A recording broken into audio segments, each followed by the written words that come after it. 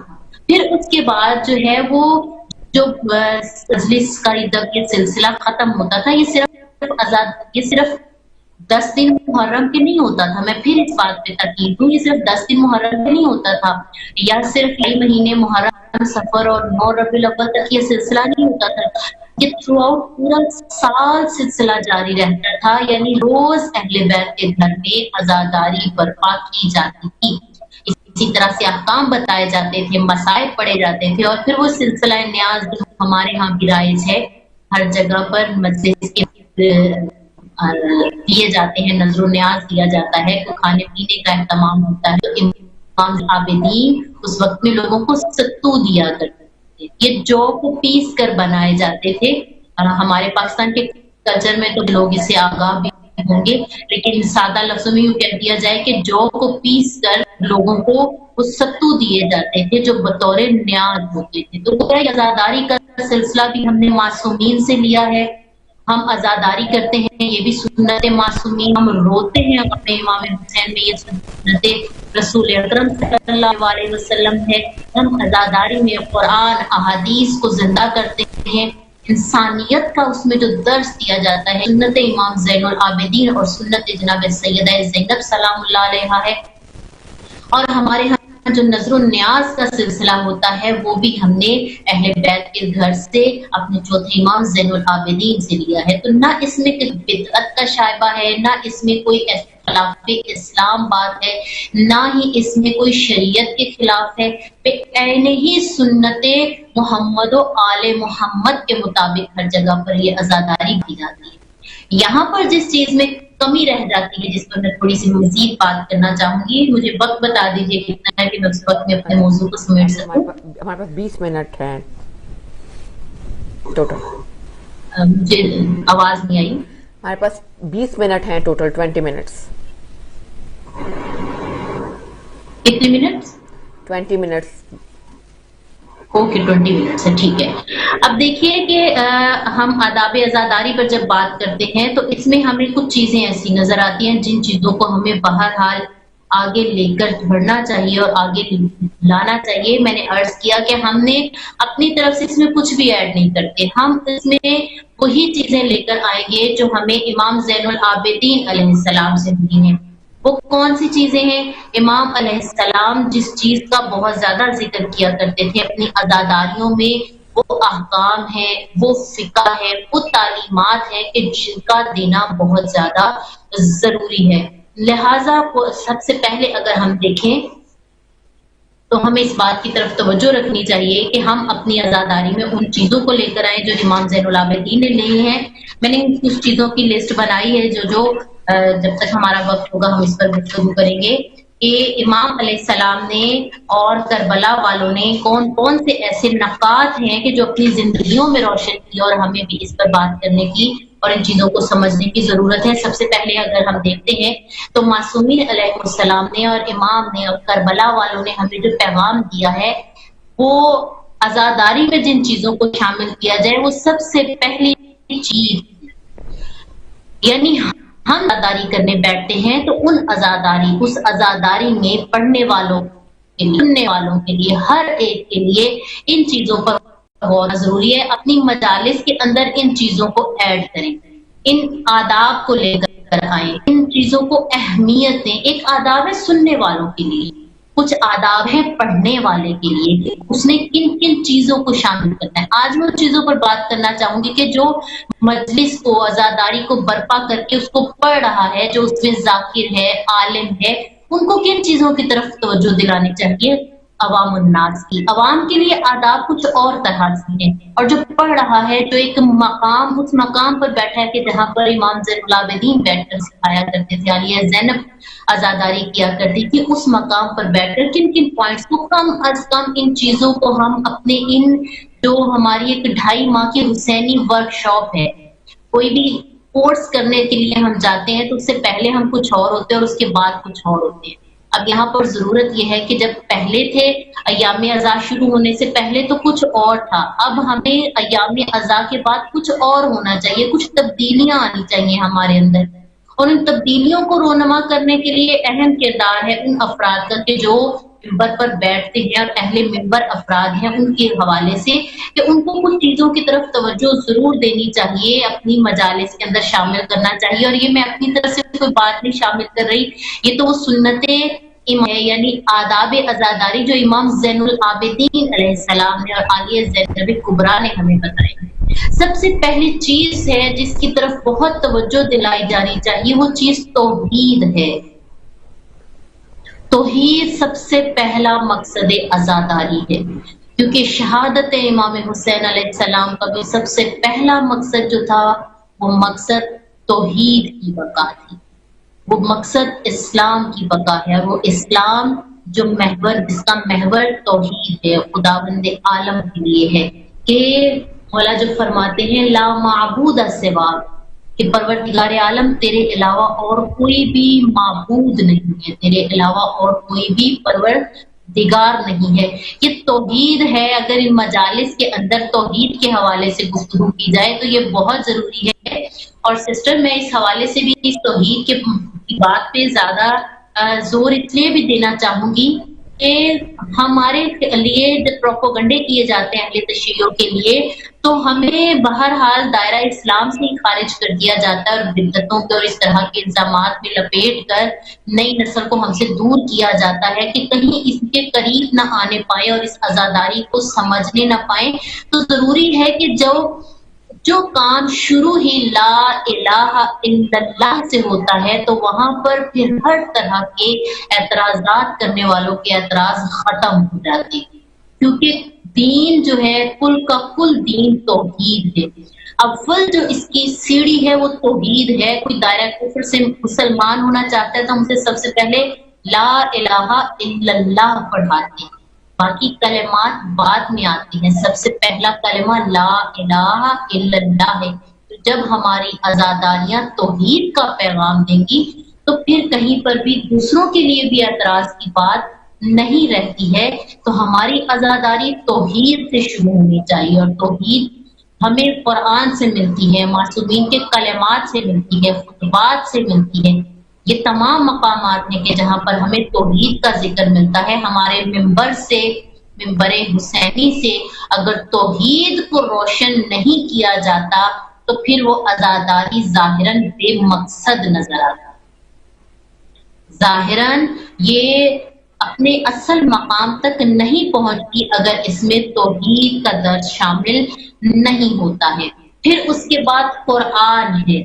قرآن کو اپنی عزاداریوں کے اندر شامل کیا جائے، قرآن سے گفتگو کا آغاز کیا جائے کہ ہماری عزاداری کا محور قرآن حکیم ہے، ہماری عزاداری کا محور مقصد قرآن کو سمجھنا ہے.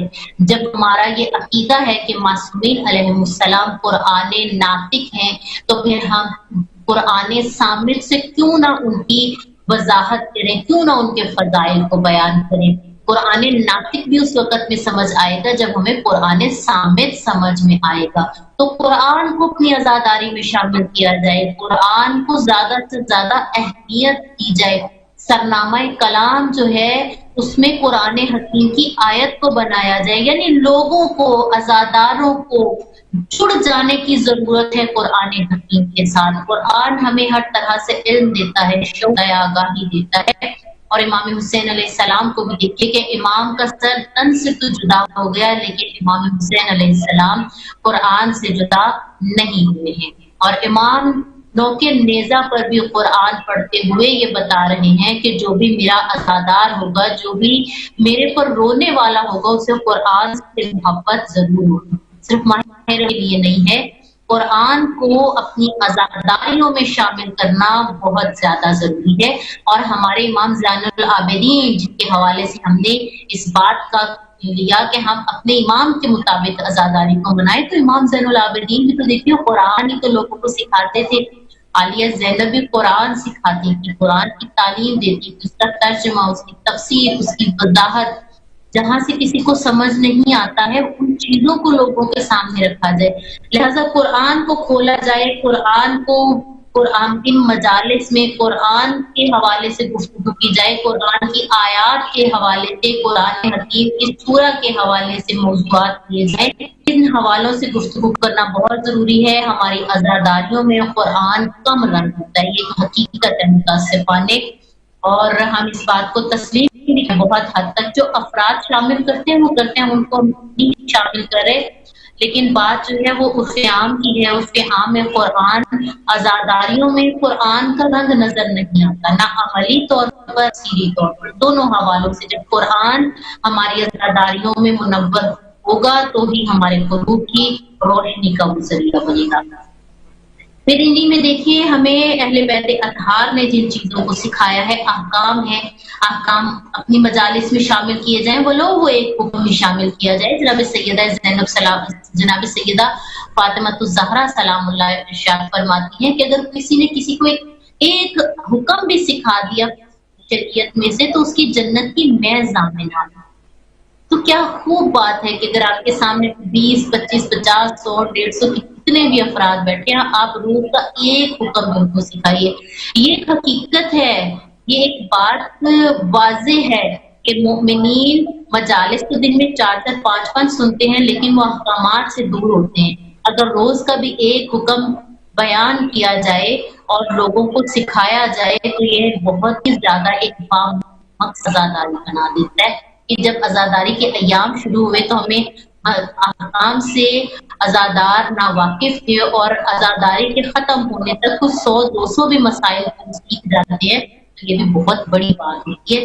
احکامات کو شامل کیا جائے۔ امام زین العابدین اپنی عزاداریوں میں احکامات کو شامل کیا کرتے تھے، امام لوگوں کو باقاعدہ ان چیزوں کی تعلیم دیا کرتے تھے۔ تو ہم اپنی عزاداریوں میں کیوں نہ اس کو شامل کریں؟ ہم نے اپنی عزاداریوں کو کیوں ایک الگ سے رنگ دے دیا ہے؟ ہماری عزاداری بھی تو ویسی ہی ہونی چاہیے جیسے امام زین العابدین نے کی ہے، اور جیسے امام زین العابدین نے ہمیں سکھائی ہے۔ ان سے بہتر کوئی عزادار نہیں ہو سکتا، اور ان سے بہترین کسی کا طریقہ اور اسلوب نہیں ہو سکتا۔ ہمیں اپنی ان عزاداریوں میں ان چیزوں کو شامل کرنے کی بہت زیادہ ضرورت ہے۔ پھر اس کے علاوہ دیکھیے ہمیں جن چیزوں کو خاص طور پر لے کر آنا چاہیے وہ ایسے موضوعات ہیں کہ وہ ہمارے معمولات زندگی سے ریلیٹ کرتے ہیں۔ اور میں سمجھتی ہوں کہ اس وقت میں، آج کے اس دور میں جو بہت زیادہ ضرورت ہے وہ اخلاقیات کی بھی بہت ضرورت ہے۔ اخلاقیات اس سینس میں کہ صرف اخلاقیات دوسروں کے ساتھ ہنس کے بولنا نہیں ہے، وہ اخلاق اپنی تربیت سے شروع ہوتا ہے اور پھر ایک سوسائٹی پہ وہ اثر کرتا ہے، پھر وہ معاشرے پر اثر کرتا ہے۔ اور دیکھیے ہمارا معاشرہ جو ہے وہ اخلاقی لحاظ سے کس قدر تباہی کی طرف جا رہا ہے، ہماری یوتھ کس قدر تباہی کی طرف جا رہی ہے۔ ایسے عجیب و غریب چیزیں ہمارے سامنے آتی ہیں کہ جن کو سامنے نہیں آنا چاہیے۔